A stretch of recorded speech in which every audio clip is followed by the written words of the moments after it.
Hello friends, welcome to digital classes. आज की video के अंदर हम डिस्कस करेंगे पीएचपी इंटरव्यू क्वेश्चंस। आज की वीडियो के अंदर हम वो सब क्वेश्चंस को कवर करेंगे जो कि पीएचपी के इंटरव्यू के टाइम या आपके कॉलेज स्कूल के अंदर वाइवा के टाइम पूछे जाते हैं रिलेटेड टू पीएचपी लैंग्वेज। तो स्टार्ट करते हैं वीडियो को। सबसे पहले कुछ बेसिक क्वेश्चंस देख लेते हैं। What is PHP? पीएचपी क्या होता है? PHP is a web language based on script that allow the developer to dynamically generate web page। मतलब PHP एक स्क्रिप्टिंग होती है, एक स्क्रिप्ट लैंग्वेज होती है जिसका यूज डायनेमिक वेब पेज को बनाने के लिए किया जाता है। Second, is PHP is a case sensitive language? क्या PHP केस सेंसिटिव लैंग्वेज होती है? देखिए PHP क्या होती है, पार्शली केस सेंसिटिव होती है। पार्शली क्यों बोला जा रहा है? क्योंकि PHP के अंदर बाकी सब तो केस सेंसिटिव है, लेकिन जो PHP के फंक्शंस होते हैं वो केस इनसेंसिटिव होते हैं। जो यूजर डिफाइंड फंक्शंस होते हैं PHP के अंदर, जो फंक्शंस हम बनाते हैं वो केस सेंसिटिव नहीं होते हैं। तो इस कारण से इसे पार्शली केस सेंसिटिव बोला जाता है। फंक्शंस के अलावा बाकी सब कुछ इसके अंदर क्या होता है, सेंसिटिव होता है, case sensitive. Next question is how do you execute A PHP script from A command line? कि कमांड लाइन का यूज करते हुए आप PHP के स्क्रिप्ट को कैसे रन कर सकते हो, PHP के प्रोग्राम को कैसे रन कर सकते हो। इसके लिए आपने क्या करना है, कमांड प्रॉम्प्ट पे जाकर आपने PHP, फिर उसके बाद आपकी फाइल का नेम .php टाइप करना और आपका जो PHP की फाइल होगी वो आपकी कमांड लाइन के थ्रू रन हो जाएगी। Next is explain the difference between static and dynamic website. कि स्टैटिक वेबसाइट और डायनेमिक वेबसाइट में क्या डिफरेंस होता है। देखिए बेसिक डिफरेंस यही है कि स्टैटिक वेबसाइट के अंदर जो भी डेटा होता है उसके अंदर डेटाबेस का यूज नहीं होता है। सारा का सारा डेटा आप HTML पेज के ऊपर ही टाइप करते हो, लिखते हो, रन करते हो। लेकिन जो डायनेमिक वेबसाइट होती है उसके अंदर हमेशा एक डेटाबेस का यूज किया जाता है। हम उसके अंदर कुछ ऑपरेशंस परफॉर्म करते हैं जिससे हम डेटाबेस के अंदर कुछ डेटा को स्टोर करवाते हैं और डेटाबेस से कुछ डेटा को रिट्रीव करते हैं। तो डायनेमिक वेबसाइट के अंदर डेटाबेस का यूज किया जाता है, स्टैटिक वेबसाइट के अंदर डेटाबेस का यूज नहीं किया जाता। यह इसका बेसिक डिफरेंस होता है। Next is what are the popular content management system in PHP? CMS। देखिए यहाँ पर दो तीन क्वेश्चन अराइज होते हैं। पहला तो CMS क्या है? CMS क्या चीज है? Content management system. Next thing आता है कि CMS का यूज क्या होता है। CMS का यूज होता है जब हम कोई वेबसाइट्स को बनाते हैं, अगर हमें शॉर्ट टाइम के अंदर एक बड़े लेवल की वेबसाइट बनानी है तो हम क्या करते हैं, CMS का यूज करते हैं। CMS क्या करता है, जो पहले से बने हुए फीचर्स या जो कॉमन फीचर्स हैं जो हर एक वेबसाइट पे यूज किए जाते हैं वो CMS के अंदर पहले से इनबिल्ट होते हैं। हमें जस्ट इन्हें क्या करना होता है, उसे जस्ट अपनी वेबसाइट के अंदर एक्सेस करवाना होता है, यूज करना होता है। तो CMS का यूज करने से हमारी जो वेबसाइट होती है वो जल्दी बन जाती है। जिस वेबसाइट को बनाने के अंदर अगर हम नॉर्मल PHP का यूज करें तो टाइम ज्यादा लगेगा। तो कुछ ऐसे CMS का एग्जाम्पल बताना है जो कि PHP के थ्रू यूज होते हैं। फर्स्ट नाम आता है वर्डप्रेस। वर्डप्रेस एक CMS है जिसका यूज करके हम किसी भी वेबसाइट को बहुत इजीली बना सकते हैं। हमें एग्जाम्पल के तौर पर लाइक अगर हमें बनाना है, साइन अप पेज बनाना है या लॉगिन पेज बनाना है, तो इसके अंदर क्या होता है, पहले से बना होता है, जस्ट आपने उस कोड को यूज करना होता है वर्डप्रेस के अंदर। सेकंड एग्जांपल देखिए Joomla. Next is Magento. Magento का भी मैं आपको एक चीज बता दूं, मजेंटो के अंदर क्या होता है कि जो आपकी शॉपिंग वेबसाइट्स है, शॉपिंग वेबसाइट का जैसे कि आपकी अमेजोन है, फ्लिपकार्ट है, अगर इस वेबसाइट जैसा आपने कोई एक वेबसाइट बनानी है तो अगर आप सिंपल कोर PHP का यूज करके बनाओगे तो टाइम ज्यादा कंज्यूम होगा। तो मजेंटो क्या करता है, ये फीचर प्रोवाइड करता है जिसके अंदर आपके पहले से बने हुए कंप्लीट मॉड्यूल को आप इसके अंदर यूज कर सकते हो in the Magento. Next question क्या कहता है, what are the popular framework in PHP? देखिए CMS की तरह एक दूसरा वर्ड जो आता है यहाँ पर वो है फ्रेमवर्क। फ्रेमवर्क क्या होता है कि PHP का यूज करते हुए, कोर PHP का यूज करते हुए कुछ इनबिल्ट फंक्शंस और क्लासेस बना दी जाती है और जिसको हम डायरेक्टली एक्सेस करके अपने काम को इजीली कर सकते हैं, उसे क्या कहते हैं, फ्रेमवर्क कहते हैं। तो PHP की भी कुछ फ्रेमवर्क्स जो फेमस है लाइक केक PHP हो गया, कोडिग्नाइटर हो गया, लारावेल हो गया, तो ये फ्रेमवर्क्स हैं। इनका सिंटैक्स भी PHP का जैसा ही होता है क्योंकि ये PHP के से ही इनबिल्ट है, क्योंकि इसकी जो इंटरनल स्ट्रक्चर होगी उसके अंदर क्या होता है, कोर PHP की डाटा ही लिखा होता है, कोडिंग होती है। हमें क्या करना होता है, उन क्लास को जस्ट एक्सेस करके अपने काम को करना होता है। तो ये होता है framework. Next is what is the difference between echo and print in PHP? देखिए इनमें क्या डिफरेंस है, echo does not return any value. जब इको का यूज करके कुछ भी स्क्रीन के ऊपर डिस्प्ले कराते हैं तो वो कुछ भी वैल्यू को रिटर्न नहीं करता, लेकिन प्रिंटिंग करने में क्या होता है, जो प्रिंट मेथड होता है वो स्लो चलता है और क्या करता है, हमेशा बुलियन वैल्यू को रिटर्न करता है। What is the difference between dollar name and the dollar name. Dollar name is a variable, dollar name क्या होगा पीएचपी में वेरिएबल, पीएचपी के अंदर वेरिएबल कैसे डिफाइन करते हैं, डॉलर लगाकर। अगर डबल डॉलर का साइन लगा होगा तो ये रेफरेंस वेरिएबल कहलाएगा। यहाँ पर एग्जांपल भी गिवन है, dollar name equals to Sonia लिखा, एंड उसके बाद हमने क्या किया, डॉलर नेम, मतलब डॉलर नेम जिसको पॉइंट कर रहा है, मतलब सोनिया को पॉइंट कर रहा है, तो ये क्या हो गया, डॉलर सोनिया की वैल्यू होगी सिंग। कि देखिए इतना जो डॉलर नेम है इसकी जगह पर हम क्या लिख सकते हैं, ये सोनिया वर्ड लिख सकते हैं, तो ये डॉलर सोनिया बन गया, और डॉलर सोनिया की वैल्यू कितनी हो जाएगी, सिंग हो जाएगी। तो ये आगे रेफरेंस वेरिएबल हो गया। Next is how do you declare array in PHP. PHP के अंदर एरे कैसे डिक्लेयर कर सकते हैं, ये काफी इंपॉर्टेंट क्वेश्चन है। न्यूमेरिकल एरे अगर बनाना है, न्यूमेरिक एरे, तो पहले एरे का नेम लिखा विद डॉलर साइन, एरे एक ये कीवर्ड है, उसके बाद आपने एरे की जो वैल्यूज है, जैसे डेल लिख दिया, लेनोवो लिख दिया, एचपी, कुछ वैल्यू इसके अंदर डलवा दी, ये होगा न्यूमेरिक एरे। एसोसिएटिव एरे क्या होगा, एसोसिएटिव एरे के अंदर होता है अगर उसका इंडेक्स नंबर, यहाँ पर देखिए जो इंडेक्स होता है वो 013 की फॉर्म में होता है, इसलिए इसे न्यूमेरिक एरे बोल रहे हैं। एसोसिएटिव एरे के अंदर जो इंडेक्स नंबर होता है वो भी क्या होती है, एक स्ट्रिंग होती है, इस कारण से इसे एसोसिएटिव एरे बोलते हैं। ये भी एक स्ट्रिंग है, ये इसका इंडेक्स नंबर हो गया, ये इंडेक्स नंबर है, ये इंडेक्स नंबर है। तो ये दो टाइप हो गए एरे डिफाइन करने का in PHP. Next is what is the use of explode and implode. Explode function क्या करता है, स्प्लिट कर देता है एक स्ट्रिंग को इन एरे। अगर हमारे पास कोई एक स्ट्रिंग है बहुत बड़ी, अगर उसे एरे में कन्वर्ट करना है तो हम क्या करेंगे, एक्सप्लोड का यूज करेंगे। सेम एज इम्प्लोड क्या करेगा, अगर हमारे पास use to make a string, string बनाने के लिए करेगा। एक्सप्लोड का उल्टा, अगर हमारे पास एरे गिवन है तो उसको क्या करेगा, स्ट्रिंग में कन्वर्ट कर देगा। एक्सप्लोर तो क्या कर रहा था, स्ट्रिंग को एरे में, और ये क्या करेगा, एरे को स्ट्रिंग में कन्वर्ट कर देगा। Next is what does the is set function. Is set function check करता है कि किसी वेरिएबल की जो वैल्यू है वो डिफाइंड है या नॉट नल है। इज सेट करके चेक कर लेंगे कि वेरिएबल सेट हुआ या नहीं हुआ, वेरिएबल के अंदर कुछ वैल्यू है या नहीं है। वेरिएबल का नल होगा तो इसकी वैल्यू फॉल्स आ जाएगी। What is the difference between index and associative array. देखिए इंडेक्स एरे क्या होता है, कुछ इस तरीके से डिफाइन किया जाता है। एसोसिएटिव एरे क्या होता है, अभी मैंने आपको बताया था, जिसका जो इंडेक्स नंबर होगा वो क्या होगा, खुद एक स्ट्रिंग होगा। तो ये बेसिक सा डिफरेंस है कि इसके अंदर क्या होता है, जो इंडेक्स नंबर होता है वो न्यूमेरिकल वैल्यू होती है, और यहाँ पर इंडेक्स नंबर जो होगा वो क्या होगा, एक स्ट्रिंग होगा। What are the method to submit the form in PHP. दो मेथड का यूज करते हैं, गेट मेथड का और पोस्ट मेथड का। इन दोनों के थ्रू हम क्या कर सकते हैं, पीएचपी का फॉर्म सबमिट कर सकते हैं, वैल्यू को एक पेज से दूसरे पेज के ऊपर भेज सकते हैं। डिफरेंस क्या होता है गेट और पोस्ट में, देखिए इसमें कई डिफरेंस है। पहला क्या कहते हैं, data send by get method to display on a page URL, कि जो भी डेटा गेट मेथड का यूज करते हुए अगर हम सेंड करते हैं तो वो क्या होगा, पेज के यूआरएल के अंदर शो होगा कि हमने क्या डाटा भेजा है। पोस्ट के अंदर वो क्या हो जाता है, हाइड हो जाता है।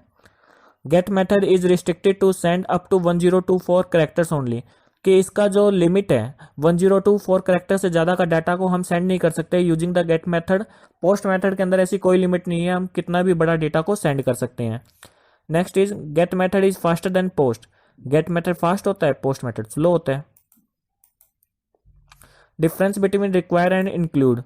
रिक्वायर एंड इंक्लूड दोनों का यूज क्या किया जाता है, किसी फाइल को अपने पेज के ऊपर, अपने पीएचपी पेज के ऊपर इंक्लूड करने के लिए किया जाता है। But if the data is not found तो include send a warning. Include क्या करेगा, एक वार्निंग सेंड करेगा, whereas required send the fatal error.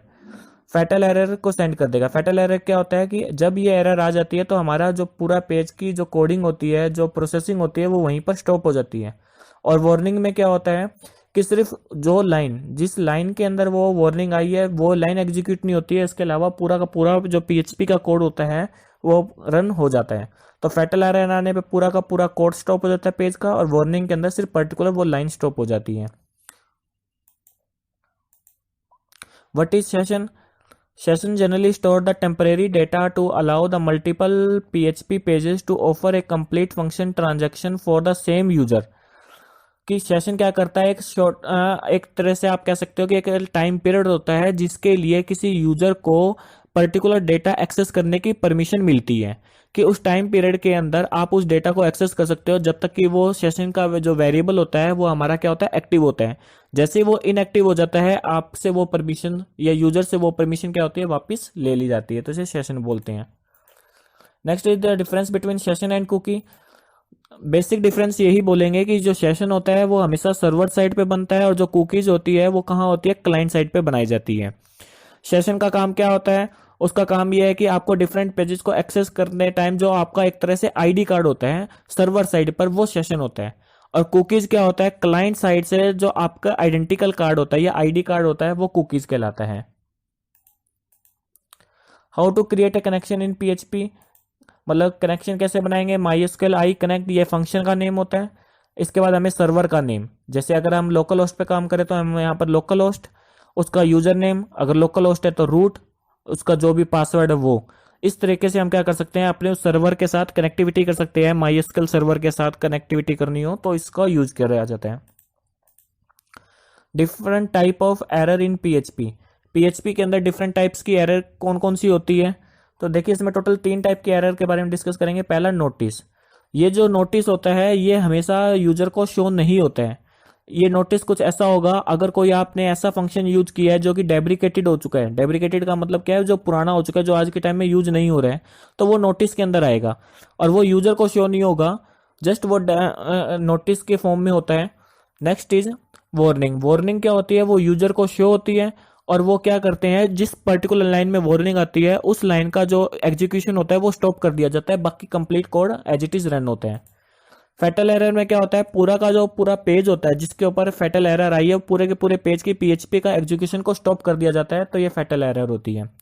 आगे बढ़ने से पहले मैं आपको बता दूं, अभी तक के जितने भी क्वेश्चंस आपने सुने हैं, देखे हैं, उन क्वेश्चंस के में अगर आपको कोई भी डाउट है किसी भी टॉपिक के बारे में तो हमारा जो पीएचपी का ट्यूटोरियल है, आप डिस्क्रिप्शन में उसका लिंक मिल जाएगा, वहां से जाकर आप उस टॉपिक को कम्प्लीटली अच्छे से समझ सकते हो, पीएचपी के ट्यूटोरियल को। ये वेबसाइट है, इस वेबसाइट के ऊपर जाकर भी आपको कंप्लीट पीएचपी का ट्यूटोरियल मिल जाएगा। आगे बढ़ते हैं। What are the encryption function in PHP. Encryption function, encryption क्या होता है, किसी कोड को आपने कोड वर्ड में चेंज करना, कि मतलब उसका जो एक्चुअल वर्ड है उसको चेंज कर देना, लाइक पासवर्ड। जब यूजर से पासवर्ड पूछा जाता है तो उस पासवर्ड को डेटाबेस में स्टोर कराने से पहले उसको इंक्रिप्टेड किया जाता है ताकि इसको सिक्योर किया जा सके, कोई उसको हैक ना कर सके। तो ये दो इंक्रिप्शन के मेथड है पीएचपी के अंदर जो बेसिकली यूज होते हैं, क्रिप्ट और MD5। What is htaccess in PHP. htaccess क्या होती है, कॉन्फ़िगरेशन फाइल होती है। इससे आप क्या कर सकते हो, आपका जो पाथ है जिसके थ्रू आपका फ्लो हो रहा है पूरा का पूरा प्रोजेक्ट, उसको आप चेंज कर सकते हो, मॉडिफाई कर सकते हो। इसका यूज यूआरएल एडिटिंग में भी किया जाता है, यूआरएल रीराइटिंग में, कि आप यूआरएल को रीराइट कर सकते हो। जो एक्चुअल यूआरएल है वो शो ना करवाकर आप अपनी मर्जी से एक शॉर्ट यूआरएल भी शो करवा सकते हो using the .htaccess file. Difference between PHP and JavaScript. JavaScript is a client side scripting language. Client side पे यूज होता है, जब भी हमें क्लाइंट साइड पे वैलिडेशंस करनी होती है तब हम जावास्क्रिप्ट का यूज करते हैं। लेकिन अगर हमें सर्वर साइड पर स्क्रिप्टिंग करनी है, मतलब सर्वर साइड पर वैलिडेशन करना है, सर्वर साइड पर हमें कुछ डाटा को इन करना है, मतलब एक्सेस करना है या डिलीट करना है, तो उस टाइम पर हम पीएचपी का यूज करते हैं।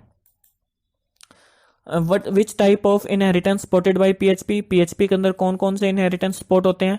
देखिए पीएचपी के अंदर एक सिंगल इनहेरिटेंस सपोर्ट होता है, दैट इज सिंगल इनहेरिटेंस।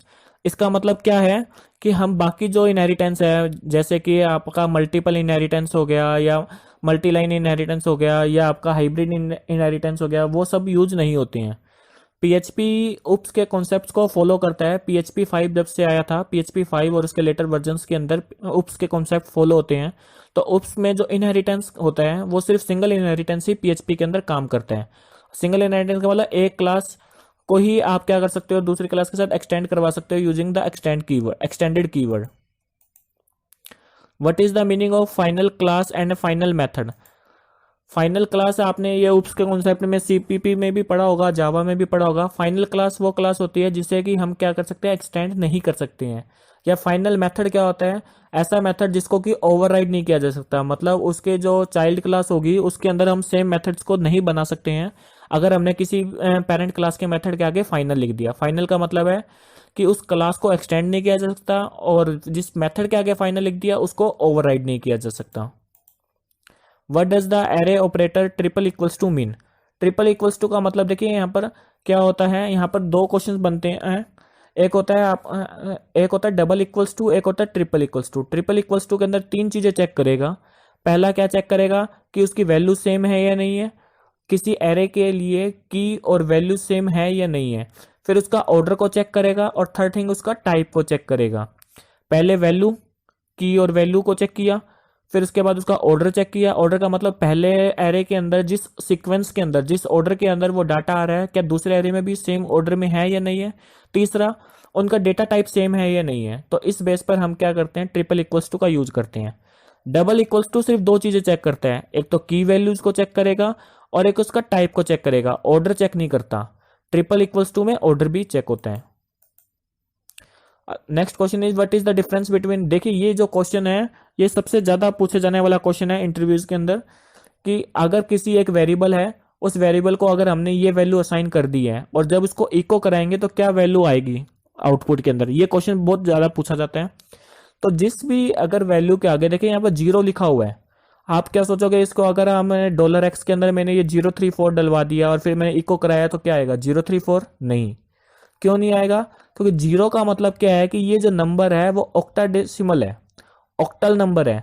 तो ऑक्टल नंबर का क्या करना होता है, जब इसको स्क्रीन पे इको करवाएंगे तो ऑक्टल नंबर डेसिमल नंबर के अंदर कन्वर्ट हो जाएगा, और जो उसके रिगार्डिंग कोरस्पॉन्डिंग जो भी वैल्यू होगी 034 को जब हम डेसिमल में कन्वर्ट करेंगे, जो वैल्यू आती है इको करने पे वो वैल्यू स्क्रीन के ऊपर प्रिंट होगी, ना कि 034 प्रिंट होगा।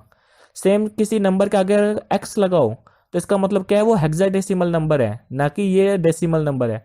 तो हेक्साडेसिमल नंबर है, जब इसको भी हम डेसिमल में कन्वर्ट करेंगे तो जो कोरिस्पॉन्डिंग वैल्यू होती है x34 की, वो वैल्यू हमारे स्क्रीन के ऊपर डिस्प्ले होगी, ना कि 34 डिस्प्ले होगा।